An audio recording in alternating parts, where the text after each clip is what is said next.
Last summer we began a kitchen remodel. Because we did a lot of it ourselves and hired guys who did work on the side, we saved a lot of money, but it took us nearly 6 months to complete. Part of the remodel was to replace the existing tile floor. This floor extended from the kitchen into a half bathroom right off the kitchen. That meant we had to replace the floor in the bathroom too, and of course, to replace the bathroom floor, I had to tear everything out of the bathroom. Consequently, the bathroom got remodeled too. So the main issue I have with remodeling this bathroom is its size. It's very tiny, so it's hard to find a vanity, a pre-made vanity that's going to fit in here. Originally I had thought about building my own, but after all the work we put into remodeling this kitchen, I just didn't have the time or the energy to spend designing and making something from scratch. So I wanted to find something pre-built, but I couldn't find anything that would fit.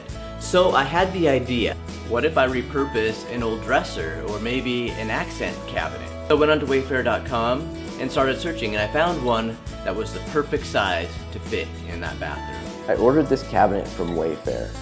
I assembled it and then brought it into the bathroom to figure out how I would need to modify it so the plumbing would fit in the cabinet.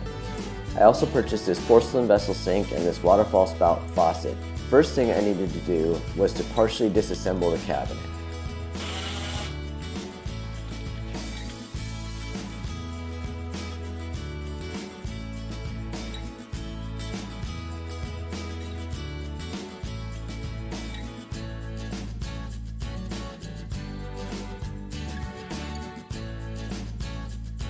Then I cut the middle shelf so that instead of spanning the entire width of the cabinet, it only spanned a little under halfway.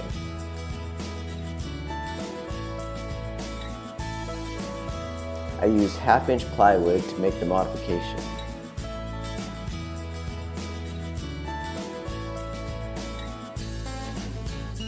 I took a piece of the cabinet to a local hardware store and searched through their paint samples until I found one that matched almost perfectly. I used that to paint the plywood. So at this point I put 3 coats of paint on this new piece of plywood.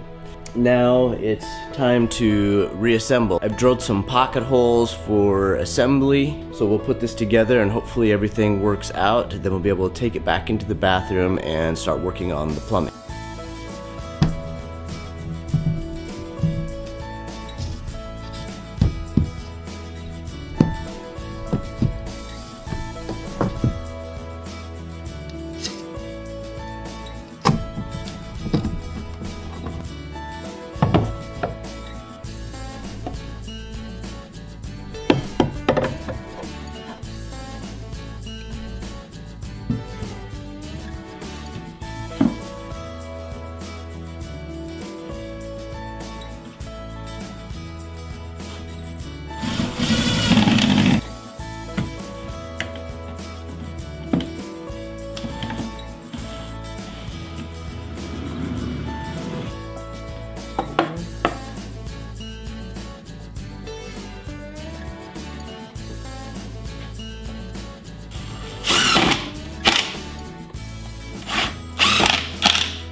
Once everything was reassembled, it was time for a dry fit.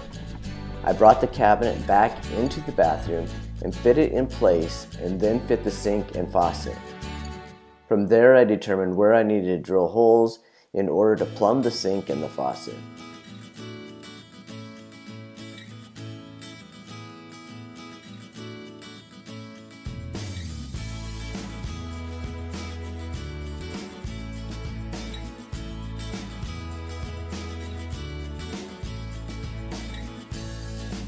I used a Forstner bit to drill the holes in the top of the cabinet.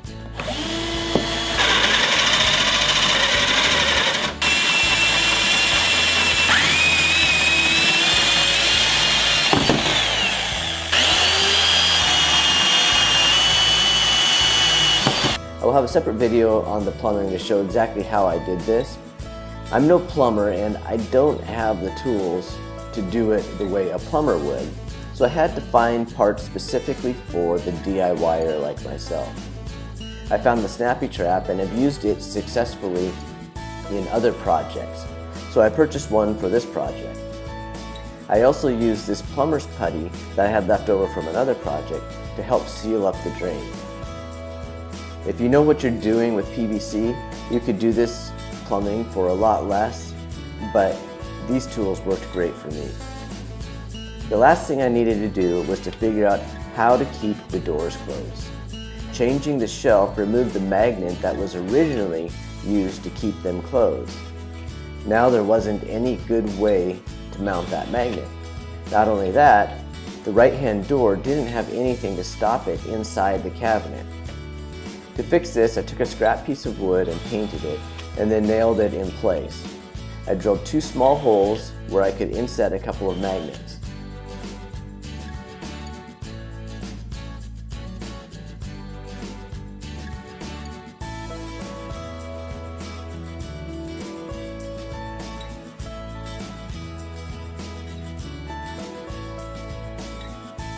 Then I mounted the metal plates at the top of the door where they would be caught by the magnets.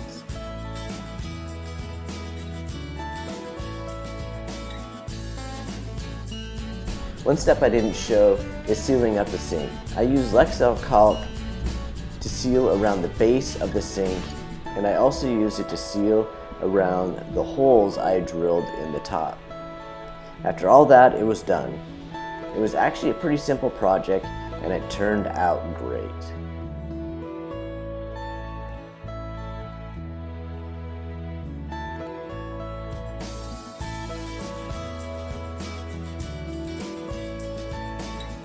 Hey, my name's Chad. Thank you for watching. If you have any questions or comments, please don't hesitate to leave them below.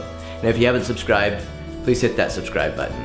Also, I just created a Patreon campaign, so if you'd like to help me make more of these kinds of videos, please consider donating through Patreon. You can find a link in the description, as well as links to all of the products I used in this video. Thanks, and we'll see you next time.